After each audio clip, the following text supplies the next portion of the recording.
we start. Good evening, my countrymen. For the nth time, I have lost the counting. I meet my cabinet members who are critical in the fight against COVID. Alam mo, wag na lang tayo magsisihan kasi nandyan na rin yan. There were rules imposed hoping that at least not everybody, but a majority will honor at least rules and regulations promulgated by government for your own good, para sa inyo lang at para sa lahat. Ngayon, yung iba hindi talaga sumunod yung nakalabas. So, mayroon na tayo ngayong 30,682 cases dito sa aking kopya. Ang fresh, may bago lang, it's 467. Yung late comers, ibig sabihin bago lang, is 163. Cases reported total is 630. Ang recoveries, which is a good number to me, is 8,143. Pero ang namatay, humahabol rin. It's 1,177. Medyo naghabulan lang ang patay, pati ang recovery.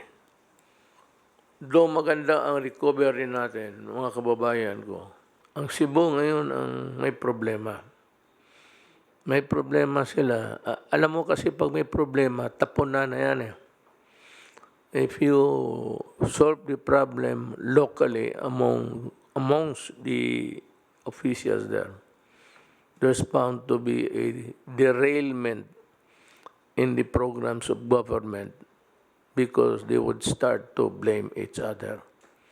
And nobody would try to introduce novel ideas or even to implement one that is already, a measure that is already of proven efficacy kasi nagsisisihan na. So, kayong mga taga Cebu, it's not that I do not trust your capability, but rather I said it's the penchant to go into a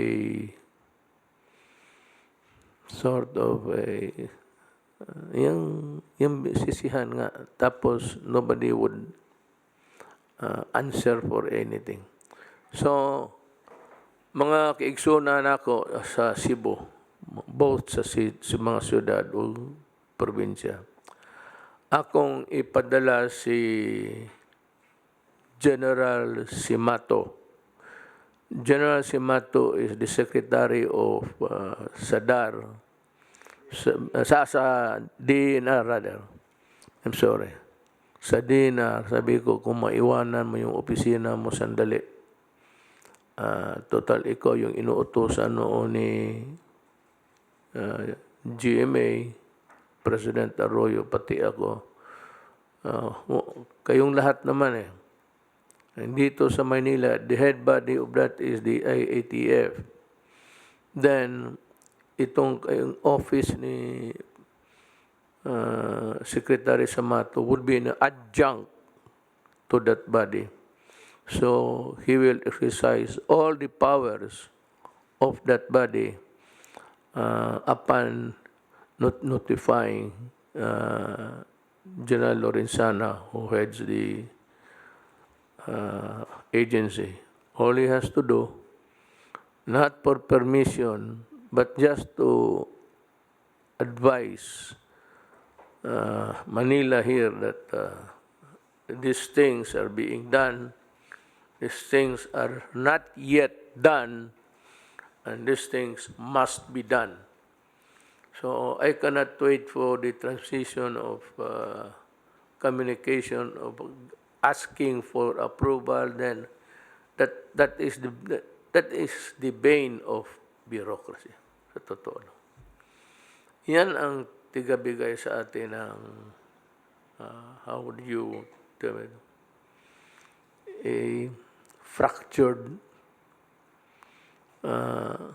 communication even among the sometimes yung isang sulat hindi pinapansin.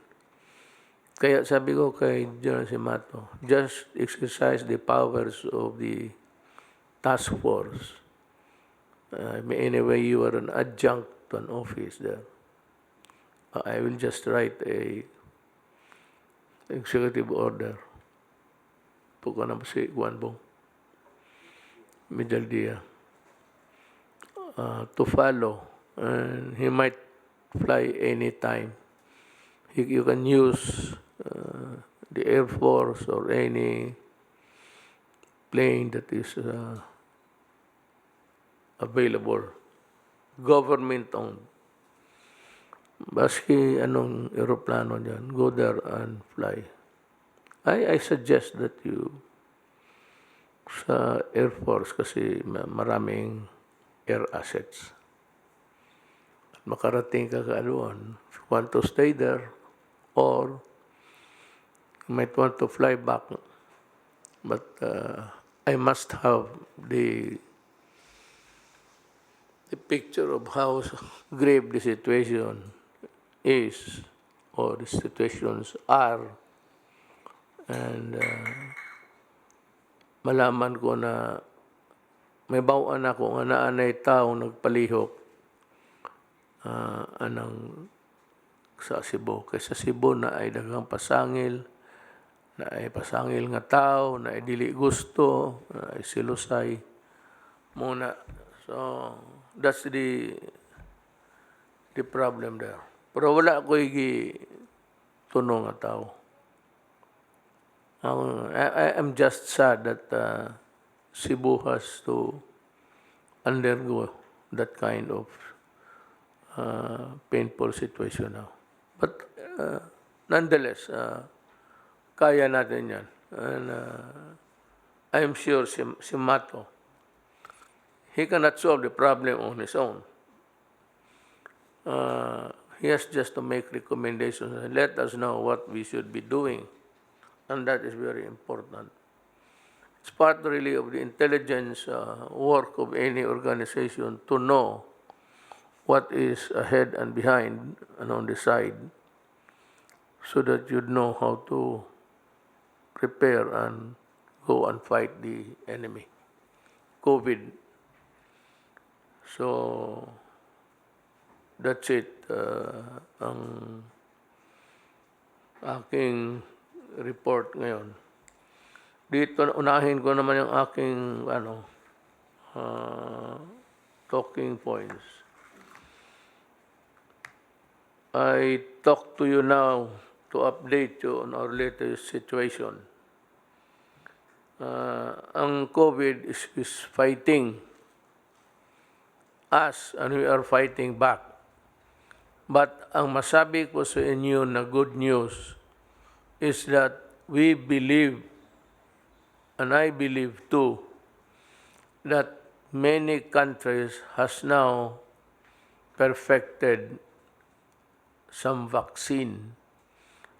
Maybe some are haphazard kasi madali yan eh. The quest for vaccine takes time, years. Dito nagmamadalian, at least we have a medicine that would fight COVID. And sabi nila, ako, the nearest that I can explain to you is, kung baga germs ito, antibiotic kills the bacteria. But the antibiotic cannot harm a virus or a virus. Again, hindi yan ang panlaban. Ang panlaban mo lang dito sa virus na to is really your body. Yung kasarili mong sundalo sa katawan na mag-fight sa kanya. But actually, ang mangyari kasi niyan, nabigla, pumasok sa katawan, hindi niya recognize kung ano yun.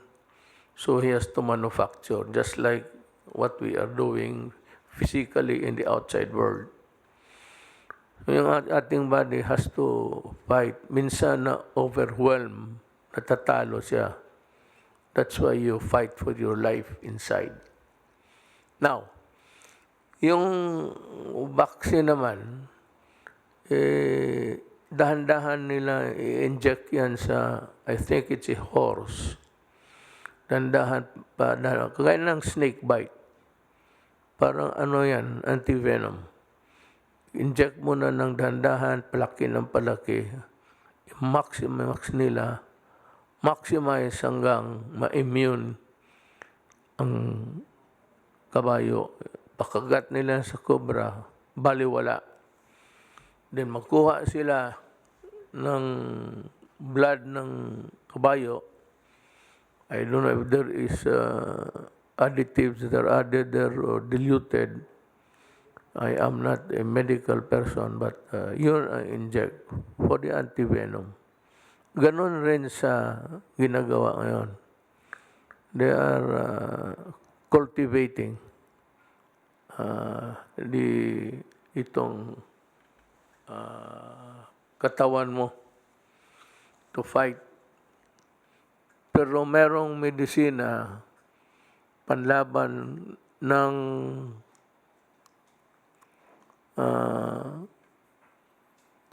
virus is yung parang papatay rin. That's independently of your body na yung vaccine. Meron ngayon, sabi nila, it can kill over time the virus in your body. Itong COVID-19. So, I am happy.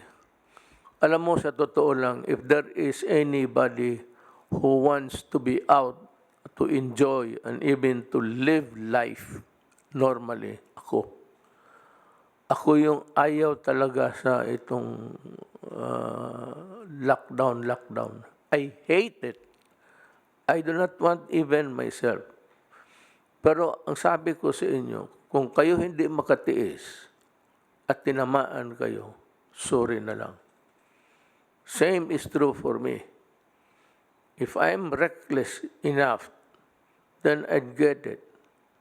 Because in the coming days, I intend to go around the country. Magbisita pa ako ng kampo ng mga military. So I'll just have to take precautions. Yun ang ano. Kung may tao man na galit na galit dito sa pagkakulong natin sa atin, ako. Kaya naintindihan ko ano ang puso ninyo.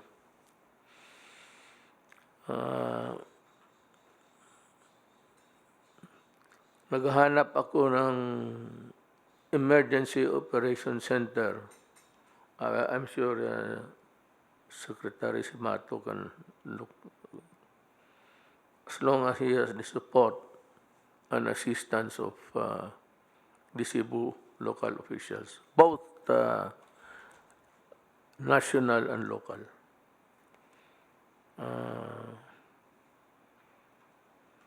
Kailangan ko ng tao doon to give me the entire picture. I'm calling particularly DOH and DILG and the National Task Force to assist Secretary Simato. Saka yung talagang may lockdown man, uniform talaga, and this has to be enforced by the police. Kung magkulang ng tao, then Secretary Simato has the liberty of calling upon the military guys to help. Pero itong away ng COVID, ng terrorism, this has been taken advantage of by itong mga forces arrayed against us. Abu Sayyaf, mga terorista with no ideology, the Communist Party with ideology, but more pernicious ang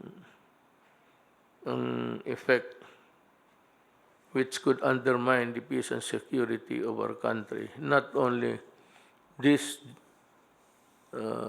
administration, but it can transcend to the next generation, giving not giving us no respite. Kasi kaunting pahinga lang, makahinga lang tayo. The fight against the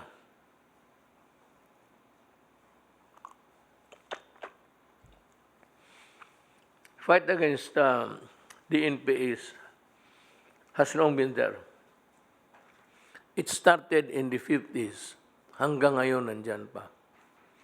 It has undermined the national security of the country. Ngayon, at what point will the country suffer a downfall? I don't know. But if I do not do my duty now as president, as the other president did when it was their time, we might just bargain away, place in jeopardy the democratic values that the Filipinos have enjoyed for the longest time.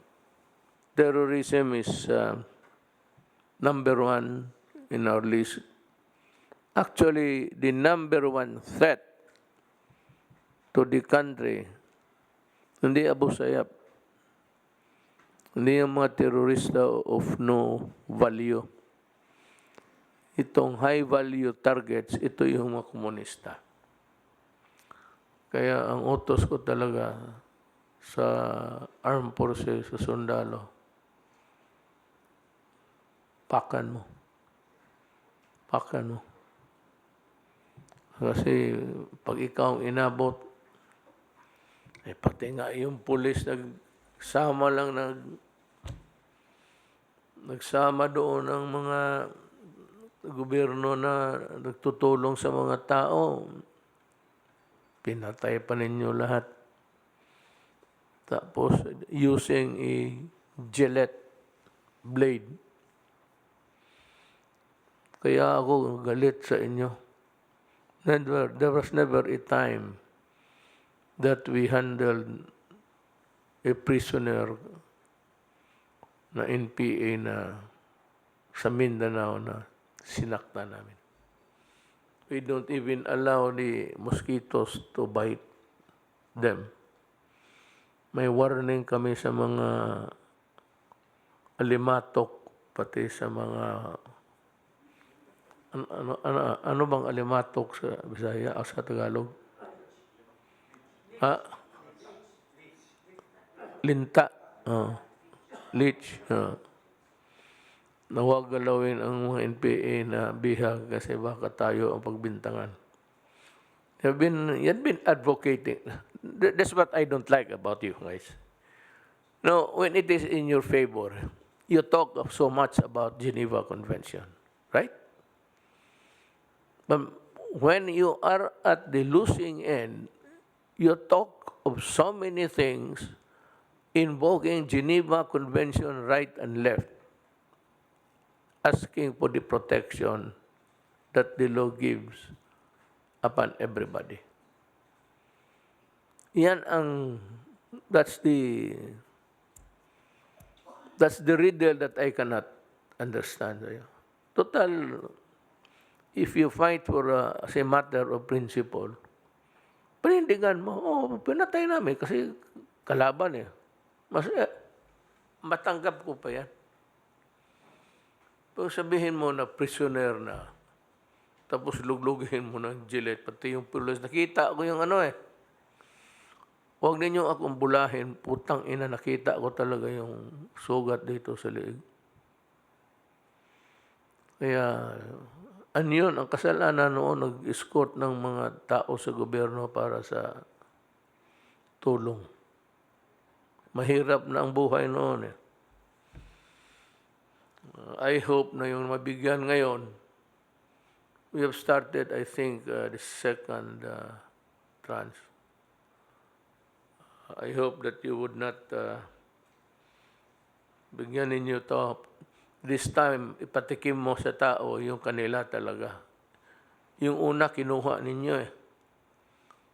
Tapos yung taxation dito sa Maynila sa mga kumpanya, all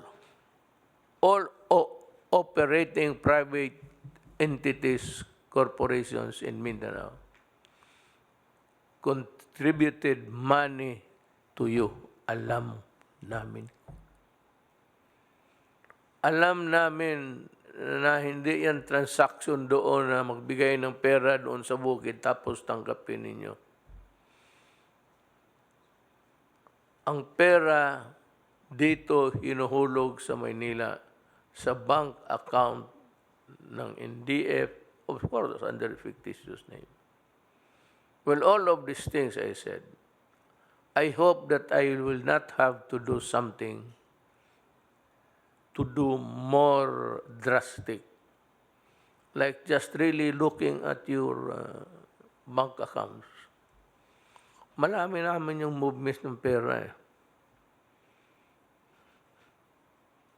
Marami, Central Bank pa iyo. Magdaya nga sa aking kayo pa. But ang aking kasi kay kaibigan tayo, ang gusto kong sabihin sa inyo,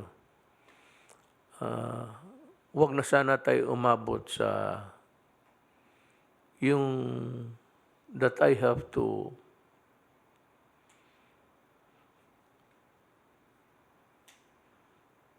kill you. Kung wala nang iba. You really want to heal it? Sabi na, huwag mo nang hintayin na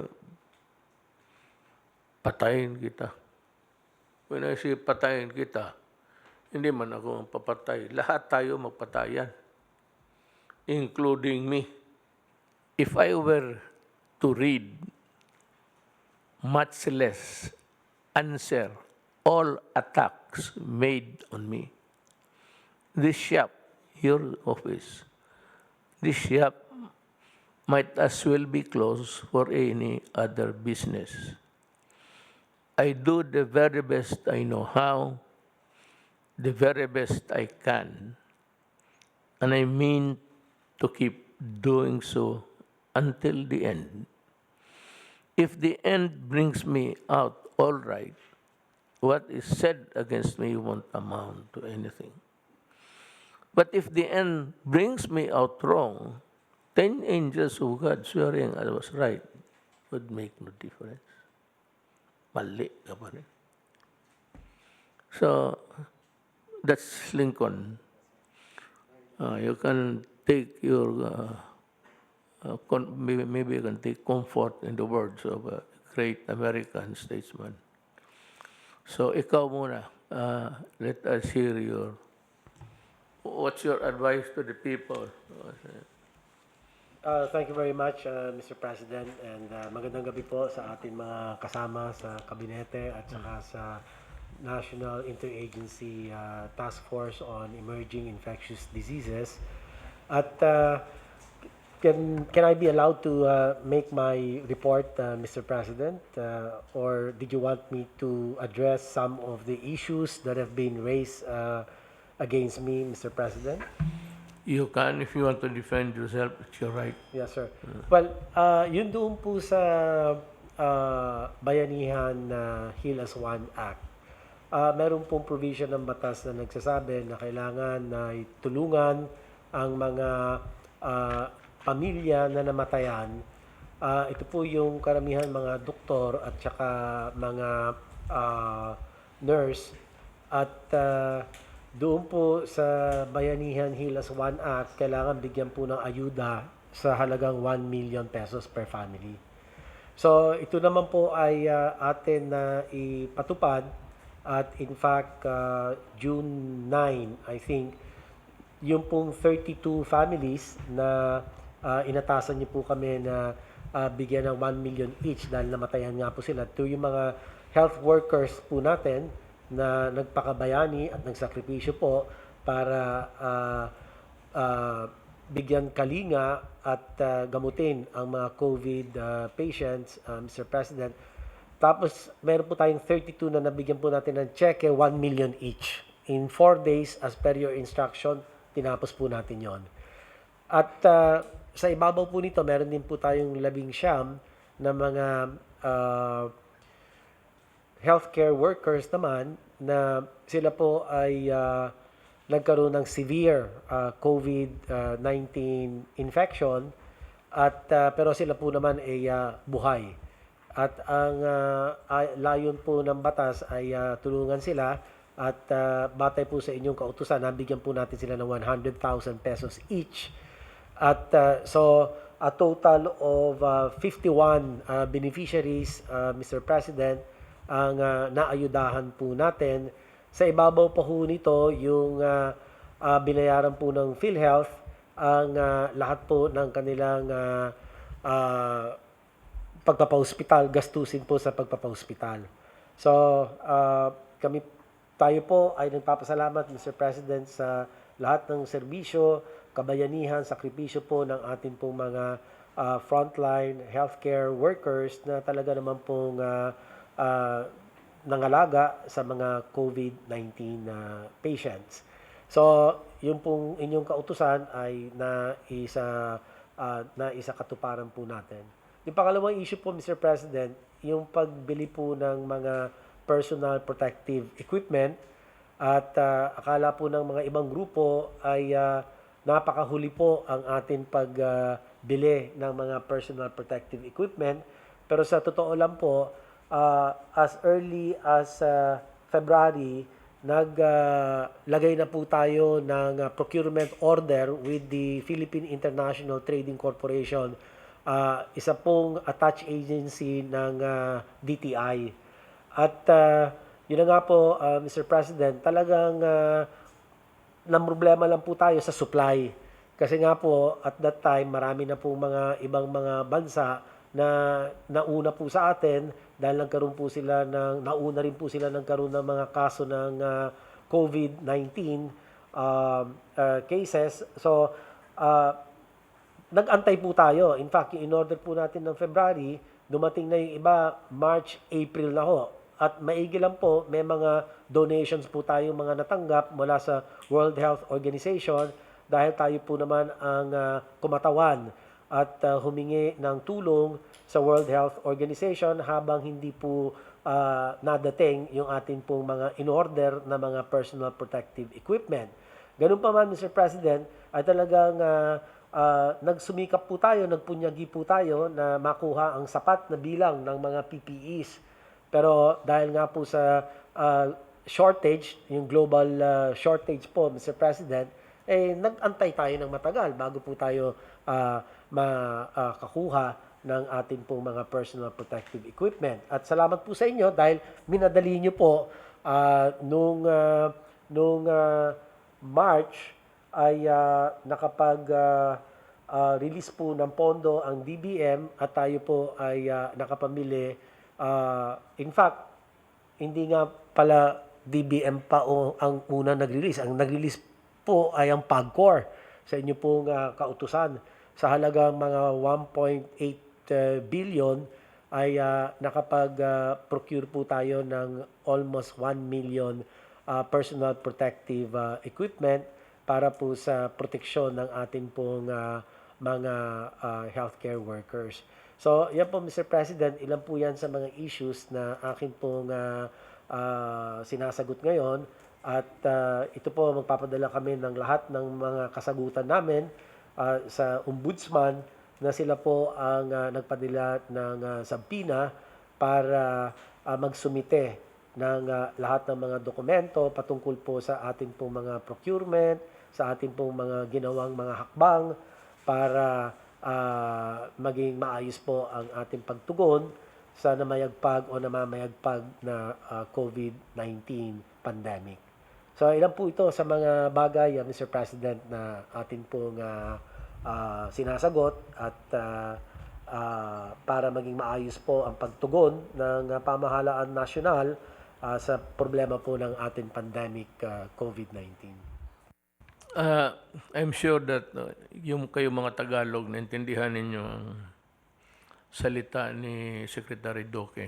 I mean, it's not really fluent Tagalog, but it's Tagalog, and it can be understood by anybody who knows how to talk in Tagalog. Pero sa mga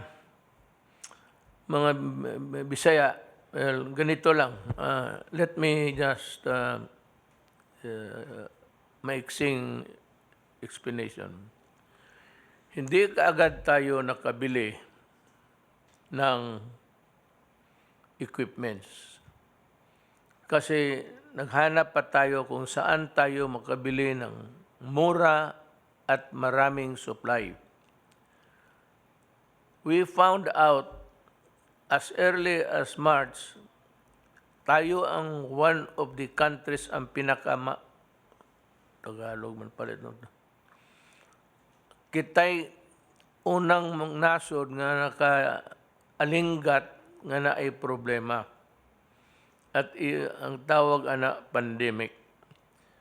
Na katong mga tao, katanan, Tagalog, Ilocano, Bicolano, Bisaya, Waray, sabta ninyo nga ang sakit nga niabot sa ato, pandemic, bot pasabot tibuok kalibutan. Unya, daghang mga mupalit na og mga personal protection gear, mga medisina tanan, mga wheelchair, na unhan ta kay kita ra may mga usas mga pobre. Pero ang World Health Organization is a very fair body. Murag ilang hatagang yun tanan, pero dili yun kumpleto. Now, maingon mo, nganong wa mo preparar? Dili na sa preparasyon. Tungod na sa kadaghan, pandemic tibuok kalibutan igo. Bot pasabot, ug imog yung huna-huna og mayo, pwede ang tanang tao sa kalibutan maigo mamatay. So dili na yung sakit nga kolera o iltor o unsa ba diha nga impluensya nga naanay mga tambal daan. Kani walay bakuna. So nakabuang ta karon nakalitan ta ani kay paspas kaayo ang iyang dagan sa contagion, sa iyang pagtakod. Muna na late o gamay, pero dili giingon way gibuhat ang Department of Health. Ang kwarta, wala po na, sigurado ko, I am very sure and I place my reputation sa kang Secretary Duque nga walay kawat nga nahimo na. Dili na niya kaya. Dili na niya kaya kay dato na nidaan si Duque. Naani hospital, naani eskwelahan, naani tanan. Hasta tanang gwapang asawa, naani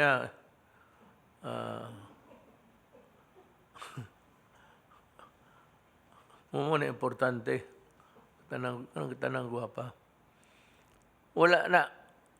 Unya katong ubang purchases, wala na ako gihatag. Ako yung gituyo, gihatag na ako sa IATF.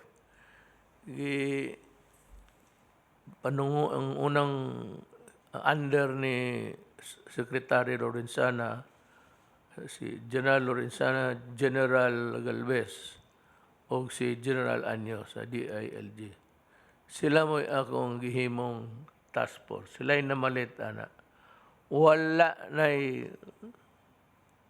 kiingnan tamo, naay kuan diha po, naami nakit-an diha sa Department of Health. Mobit ito itong gitangtang na ako dayon. Basig diha. Pero sa uban, so I stand by, taya ko yung reputasyon ko as president sa lahat. Walang kalukuhan nga nahitabo. Muna nga, kamong mga taga Cebuano, ay lang mo kasuko na ako. Magprangka lang ta. Mas may na magprangka ta. Kamana man ko sa inyo. Pag-abot na ako sa inyo, prangkahan ta mag-usap. Gaya mag-ulo eh. Ayaw ko kasi sabi ko kay Bong, kanina kay Bong, sa mga isulti ba na ako? Dili man good na karon lang. This is not the first time.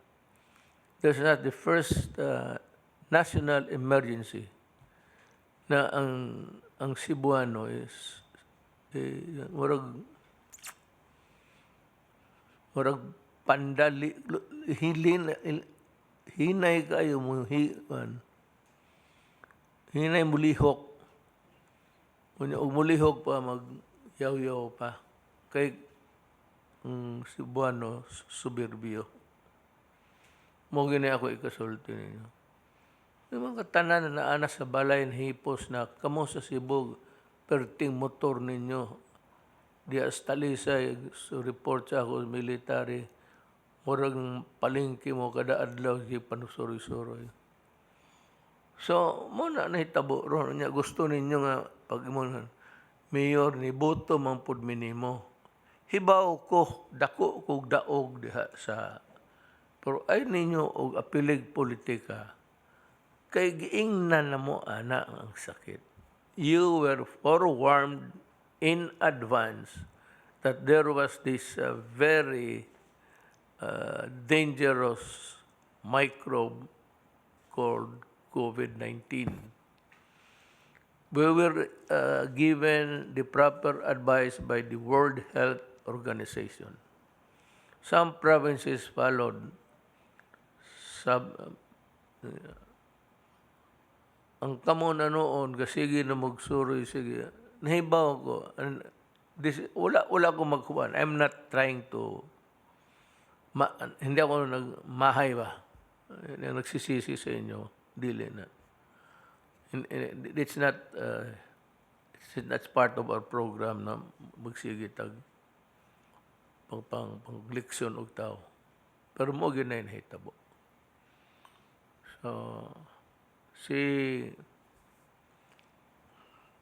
Roy, General Simato,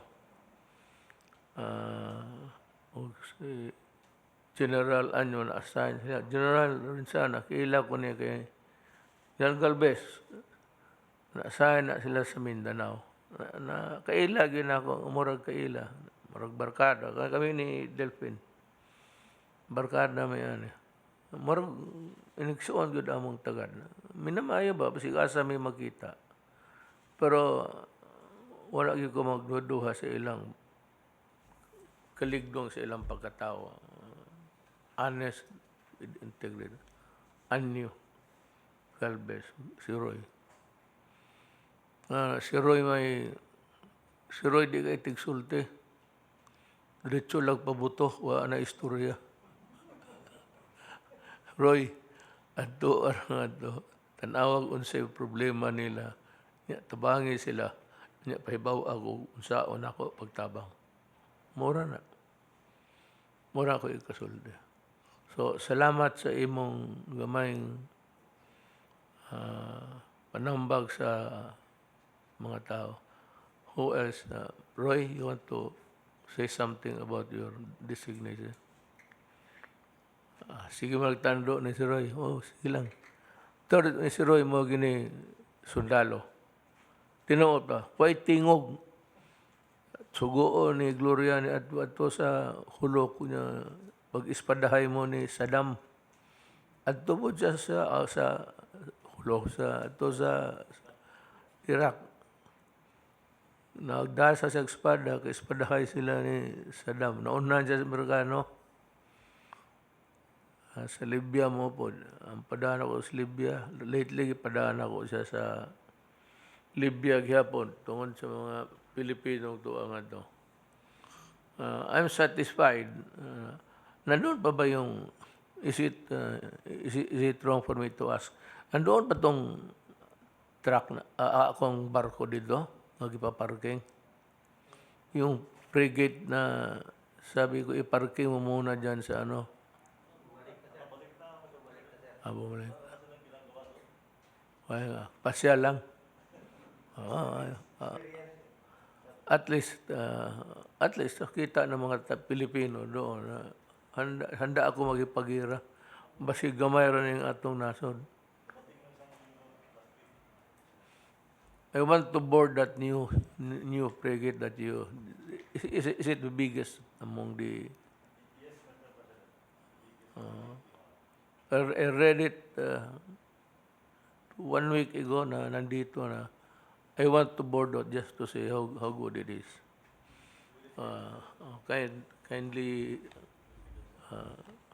arrange the time. So, John Galvez, go ahead.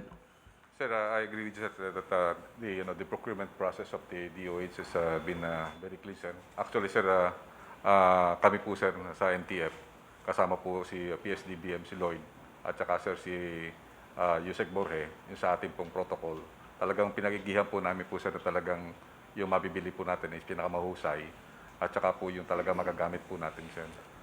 So, I really vouch sa, sir, na si Secretary Duque, sir, has nothing to do with that talaga procurement because kami, sir, talaga sir ang nag-procure nila, sir.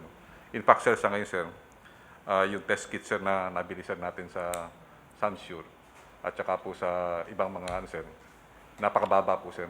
Tapos, nakuha po natin, sir, yun, no, yung 20,000 na PCR at saka yung automatic extraction na free po, sir, yun, free. Nakuha po natin sa China at nakuha na po natin yung 1 million na test kit. So yung program, sir, natin supposed to be more or less 3 million na test kit po, sir, ang sir natin, mabilisan natin. Sa ngayon po, sir, because of our prudent procurement, more or less 10 million po na test kits po, sir, na nabili po, sir, natin. And we rest assured, we assured the public that the administration will be clean. Yun po ang lagi niyo po sinasabi sa akin, even nung ako yung chief of staff, na you have no tolerance to corruption, sir. That's why that's my my primary duty to be clean in dealing with procurement. So makakaasa po ang ating mamamayan na yung lahat po na binibili po natin sa ng mga equipment at saka PPE ay talagang ito po yung mga standard, especially yung PPE, sir, na ginagawang kontrobersya po ng iba ay talaga po ito level 4 ang binili po natin. At kung titingnan po natin talaga sa history po ng ating health workers, bumaba po ang level ng mga casualty natin mula nung nakabili po tayo ng PPE noon. Noon dati, sir, ang dami namamatay ng mga doktor mula po nung bumili tayo ng PPE. Ay talagang isa o dalawa na lang po yung nagiging fatal casualty po. And then sa ngayon po, sir, yung ating testing capacity ini-increase na po natin. At ang ating laboratory po, sir, tayo po nagsimula na 3 lang nung February. Ngayon po 63 na po ang ating laboratory.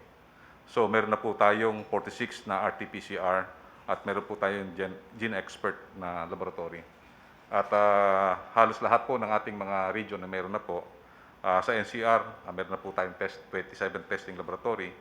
Sa Luzon, meron na po tayong 20. Sa Visayas, meron po tayong 7. At sa Mindanao, meron po tayong 9. At ang yung Caraga region na lang po ang natitira na wala po. Pero yung meron po silang 3 na laboratory na minamadali po natin. At hinihingi po ako ng gene expert sa DOH para mabigyan po ang Caraga region. Pero ang Caraga region po ngayon ang isa sa pinakaligtas po natin na region sa buong bansa. At yung sa sa ibang po natin sa Cebu City, yung ating pong sitwasyon ay nai-report ko na po kay Senator Bongo na talagang ang isang malaking problema po doon ay yung disparity po ng salary ng ng civilian at saka ng po natin ng public nurses, because nung tinaasan niyo po ang sweldo ng mga nurses natin, more or less mga 11,000 or 15,000 po ang disparity po ng kanilang sweldo. At sa ngayon po, ang inano namin ni Secretary Dino, nung pumunta po kami ng 2 beses po doon, yun po ang sinolve namin kaagad, dahil kasi po marami po sa mga nurses ay nagbiti po sa kanilang mga tungkulin dahil sa takot na rin po sa COVID. At the same time, mas mataas po ang sweldo ng ating mga public health workers. At sa pag-uutos po ng ating DHS Secretary, nag-deploy po tayo ng mga more or less 131 na nurses from public nurses na ating pong job order. At meron pa po tayo more than 100 na nire-recruit ngayon for deployment. So sa ngayon po, nag-increase ang capacity po ng mga 4 na hospital na pribado dahil po dinagdagan po natin ng mga nurses. At kami po ay talagang tutulong po kay John Simato. In fact, tomorrow po sir, full force po kami sir. Pupunta po kami ni Secretary Duque, Secretary si SND, Secretary Lorenzana, Secretary Anyo. Kami po ay lilipad po sa Cebu at titipunin po namin ang regional RITF para po tulungan po namin si John Simato po. Actually, aktor mo dalhin ninyo. Opo sir, dadalhin po namin sir para po talagang full support po ang IITF po sa lahat po sir. So yun po ang gagawin po namin para at least po namin ma-orient po na mabuti, at talagang susuportahan po namin ang aming mahal na secretary sir. And then also po sir, sa ngayon sir may mga increasing severe critical cases pa rin that greatly affected yung capacity ng Cebu City. But I believe nag-uusap naman po sir kami ni Sec Dino at saka po ni Sec Rebella, and they're doing their best na kailangan lang po talaga na ma-orchestrate po lahat yung po natin. And then also, we really support the designation of John Simato po sir. Siya po yung West Micom Commander ko po sir, nang ako po ay Batalyon Commander sa Basilang. Siya po ang nag-uutos sa akin sir na hulihin po yung mga abusayat. So, kilala ko po namin siya, magaling po sir talaga sir.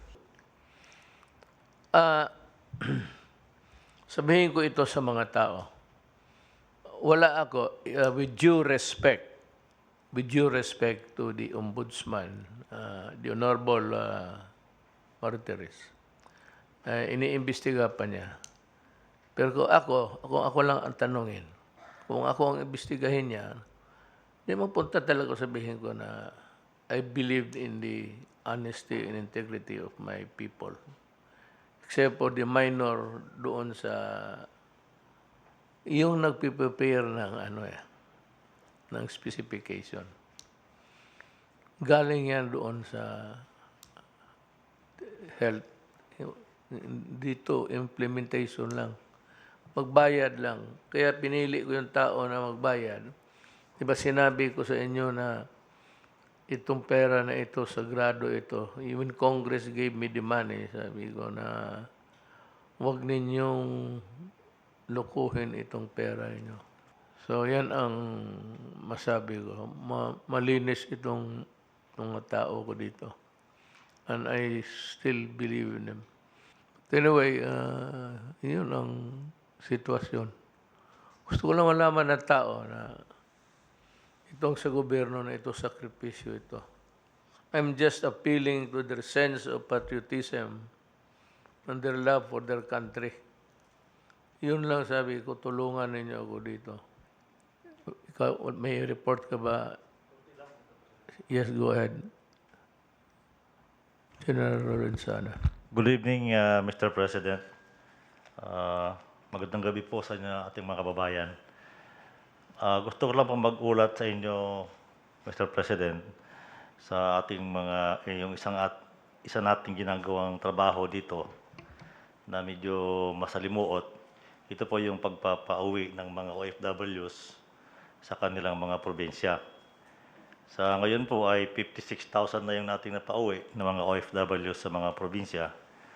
Pero ang sabi ni Secretary Bello, mayroon pang 40,000 na darating. Itong darating na 2 buwan. Okay na po yung ating naiulat ko na rin last time na okay na yung ating mga sistema para mapabilis silang makauwi sa kanilang mga probinsya. Isa pong umuwi na rin dito ay yung mga kabayan natin na naipit sa ibang lugar na gusto nang umuwi rito. Yung stranded. Stranded po sa ibang bansa. Ibang bansa na gusto umuwi rito. Unti-unti na po sila umuwi. Karamihan nito ay galing sa United States. Meron ding isang eroplano na nanggaling sa Indonesia na gustong bumalik dito. Ito po ay inaasikaso namin sa airport at saka sa seaport kung may dumarating ng mga OFWs. Ang pangalawa po ay yung mga kabayan nating namatay sa Saudi Arabia.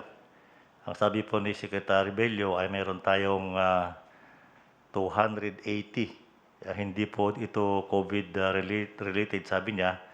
At ang usapan namin kanina ay mag-arkila siya ng cargo plane, aeroplanong pang-cargo para maiuwi sila dito at makauwi naman sa kanilang pamilya. Ang pangatlo po ay yung mga locally stranded individuals.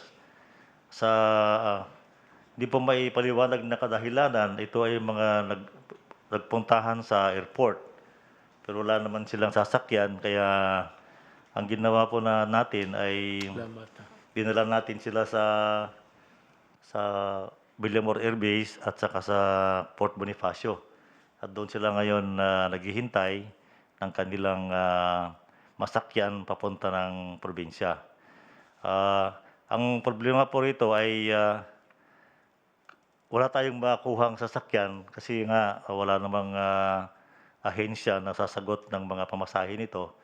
Ang pinagtitiyagaan po natin ay yung ating Air Force planes at saka yung mga barko ng Philippine Navy.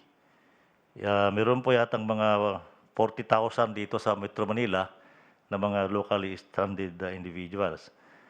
Karamihan po ito, Mr. President, ay meron silang mga ticket sa airlines.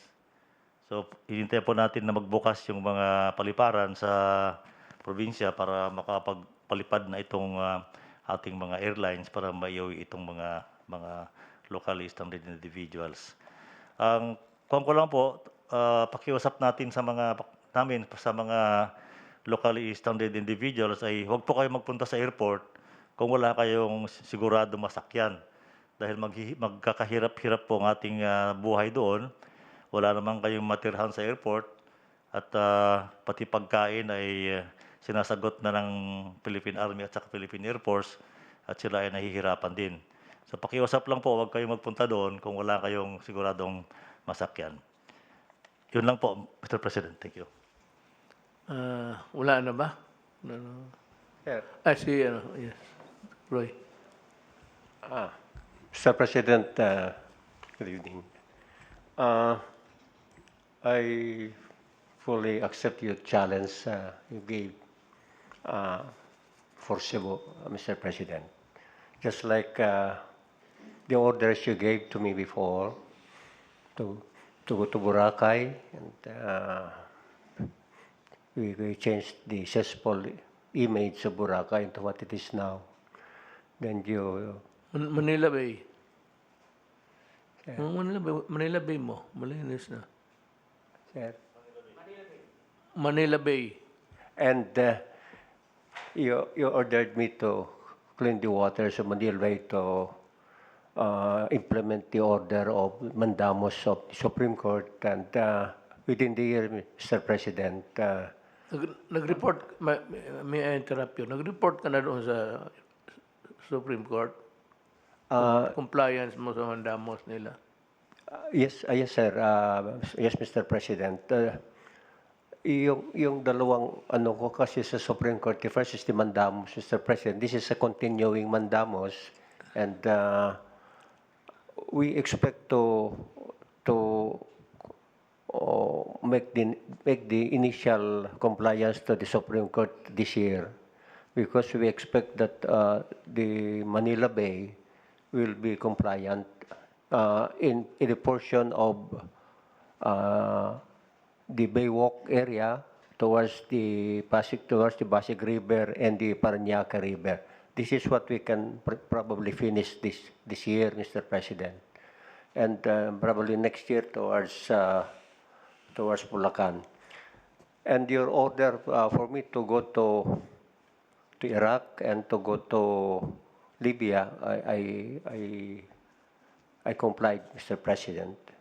Now, this one, going to Cebu, when the Senator Bong talked to me, and I said, this is really an honor for me because probably this is fate or destiny, Mr. President, to be doing things to save the lives of some people in Cebu at this time of pandemic.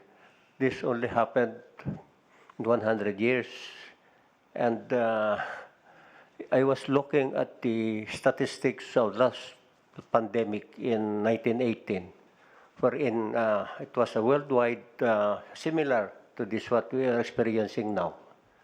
And there were about 50 million who died. And I was researching how many Filipinos died in 1918 to 1920 in that pandemic. Remember, at that time, Mr. President, we were under Commonwealth, and the Americans were here, and we suspect that doon nanggaling yung virus then. So we suffered also casualties in that year. Through the researchers coming from some Filipinos, there were about 50,000 to 75,000 Filipinos died at that time.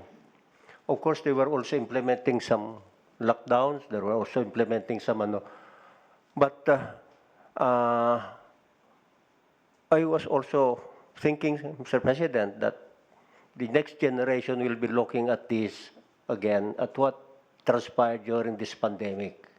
And the process that we are doing now will be again probably reviewed by the next generation, whether we did it right or we did. So it will be dependent on the future of the effect of what we are doing now. And I'm very certain, Mr. President, that we will be able, comparing those casualties, what happened 100 years ago compared to us now. Well, in the last 4 months, ating casualties only about 1,000 something, 1,100. Then if you project that for 2 years, it will only be about 4,000, 5,000 if we project this probably. So these are the things that will be very, probably this will be reviewed by the next generation, what we are doing now. So thank you, Mr. President, for giving me opportunity to Cebu. I will do my best, Mr. President. Well, anyway, let's have give the floor now to... Magandang gabi po, Mr. President. Una-una po ay ang ating lahat ng local government units sa pangunguna ng ating mga governors, mayors, barangay captains ay naka-align po sa ating national government at sumusunod sa IATF national guidelines. Kaya nga po makita po natin na maganda yung ating pag-manage nitong COVID crisis na ito.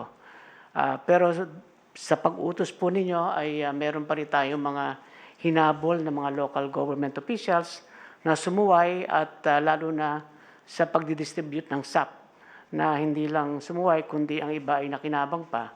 Dalawa po ito, criminal cases at saka admin cases. So i-update ko lang po kayo.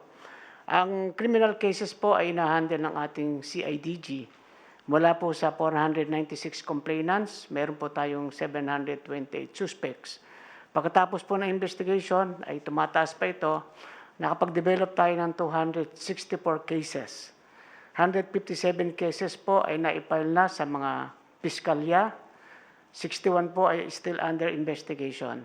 So, tuloy-tuloy po ito. At dito po sa admin cases naman po ay 153 barangay captains, 5 sangguniang sangguniang ng barangay ay naimbestigahan at ang 20 barangay captain dito sa NCR, no, panimula po ay na-file na natin sa Office of the Ombudsman. So ito po ang mga ito ay pananagutin natin at patuloy pang pag-iimbestiga sa ibang dumarating mga complaint. Dito naman po sa ating distribution ng Social Amelioration Program, sa pangalawang tranche po, sa ating partnership na pinangunahan po ng DSWD, mula pa po June 11 ay nakapagsimula na ng pagbibigay ng second tranche. Inuna po ang ating mga 4-piece beneficiaries. Ito ay 1,335,711 families. Noong June 15 naman po ay nagsimula na sa pag-distribute ng second tranche sa Cordillera Administrative Region, kasama po ang Region 1 at nagsimula na ang Region 3. Ngayon pong June 22, today, nagsimula na po tayo full blast sa lahat ng region, kasama na yung National Capital Region, pati na rin yung pagbibigay sa mga hindi nabigyan ng unang tranche na umaabot sa 5 milyon. Pero sa pag-validate po natin ay umaabot lang ito ng around 4.2 million. As of June 19 po ay 6.7 billion na po ang naipamigay ng DSWD. And we expect po na within this week ay matatapos po natin itong lahat. Sa Cebu naman po, kung saan ang ating concentration, dinagdagan na po natin ang ating kapulisan doon sa pag-i-implement ng ECQ. At mula po noong June 15, 1,363 violators po ang na-apprehend. Ito yung mga hindi nagsusuot ng maskara, ito po yung mga sumusuway sa mga physical distancing at kung ano-ano pa po. Ang ating effort po dito ay matulungan ang Cebu City LGU para po maiwalay natin yung mga positive dito at mailagay talaga sa mga tunay na mga COVID isolation facilities.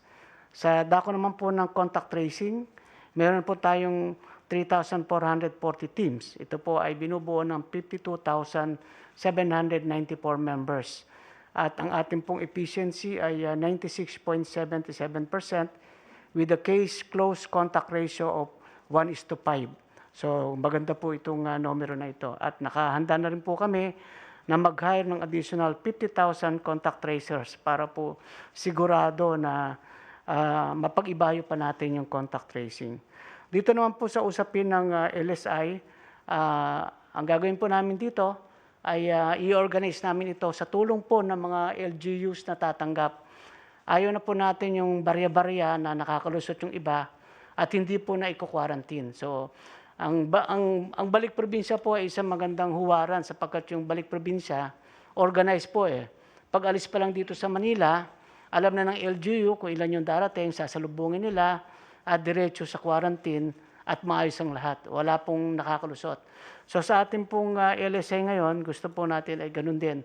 Alam ng LGU na darating ang ganitong karami at kailangan po ay nakahanda yung kanilang isolation facility sapagkat kung puno po at darating ang mga kababayan natin at hindi rin nila maiko-quarantine, doon po nagsisimula yung tinatawag nating contagion or infection or contamination. So kailangan po talaga ay organized at coordinated at ito po ay pag-iibayuhin namin kasama po ang ating National Task Force. Sisiguraduhin po natin na maihatid ang ating mga kabayan ng ligtas. Gagamitin na po natin yung ating mga barko ng Philippine Navy, Philippine Coast Guard at kung ano pa yung marerentahan natin para bultuhan po ihatid natin doon sa mga nakahandang LGU. So yun lang po, Mr. President. Maraming pong salamat.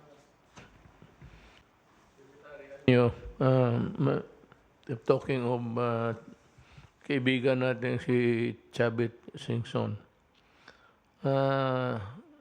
maganda ang loob yung tao is offering 400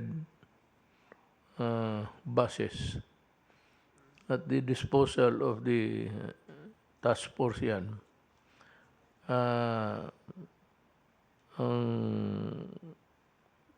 July 4 for Mindanao, ang July 5 para sa Visayas. 400 buses yan. kayo na ho ang mag-ano kung distribute so that maybe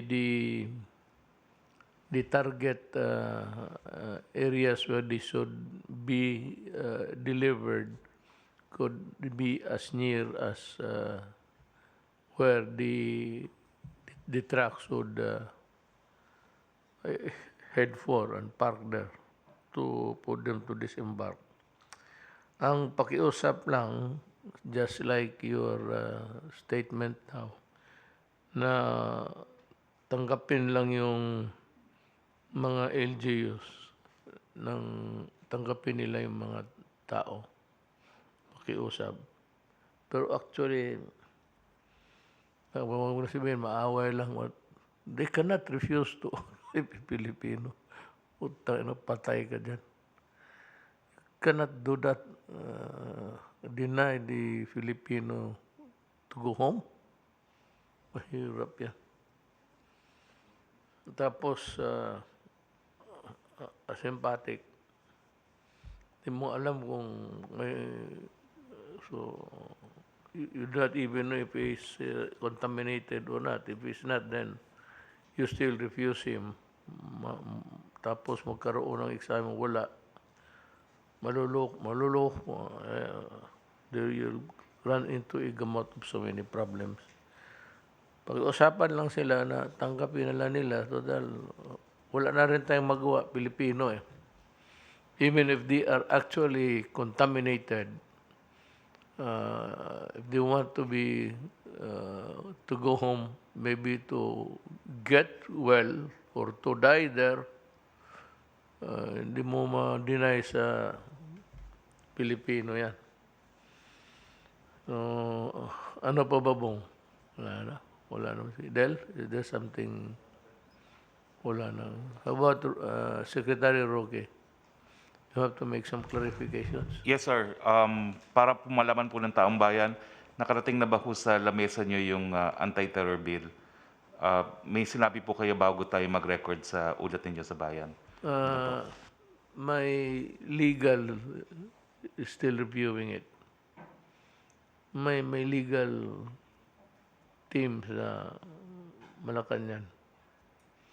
Hindi ko pa natanggap. I had it reviewed. It's always automatic. Eh. Pag naan sa akin, I endorse it to legal. Without even reading it actually, if you really want to know. It's legal who will return it to me with a recommendation whether I will approve it or not.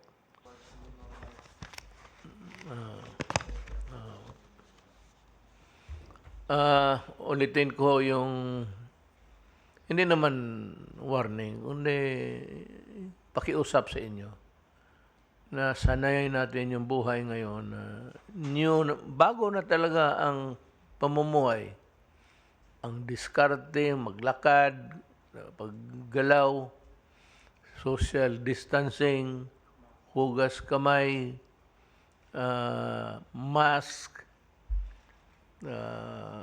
tapos kung maaari, limit mo yung labas mo. Kasi ang COVID nandyan, ready to cling to your body. Pasok yan sa bunganga, ilong, mata. Pero yung iba, hugas nga, maski anong sabon. Ulitin ko yung anong pinaka-effective talaga. Yung pagkatapos mahugas nga, sabi ko. Di ba sabi ko nung previous program? Paghugas mo, malaman mo effective kasi ang mga kamay mo mamumuti. Sabihin, pare, ang lakas ng bisa ng nakuha mo talaga. Para ka ng puting tela. So, hindi ka nang nagkamali, nagamit ng bahala kung anong gusto ninyo. Hugas kamay. Kababayan ko, alam mo, mahal ko kayong lahat. Dino-joke ko lang, dinadaan ko lang sa joke kasi wala tayong magawa eh. Ilang beses na dito yung warning. Nakakainis na. But really, the danger is there. It's up to you to decide. Pag tinamaan ka, sorry. Wala tayong magawa. Yung mga taga Cebu, gano'n rin. Bakit marami? Because you were too confident and too complacent about it. Parang binaliwala ninyo. Ayan, dumating. So, yung task force pati yung bagong action cabinet officer si Jesse Mato ang sasama, magtingin sila sa sitwasyon. At maiwan si Jesse Mato kung anong magawa niya. As I said, you can fly in the morning, be back in the afternoon. You can use any government asset, aeroplano. At saka magandang idea yung barko. Dandahan lang, komportable sila. Hindi kagaya ng truck na, lala mo sa tiyan mo, kailangan mo na mag-relieve, pigilan mo pa yung ihi mo. Eh, itong barko, tsaka mabilis na yan ngayon. Maganda yan. That's a very good idea. I appreciate it. Okay, yun ho ang achievement. Yun ho ang gawa namin. Ang ginawa namin during the past few days. Thank you for listening to us.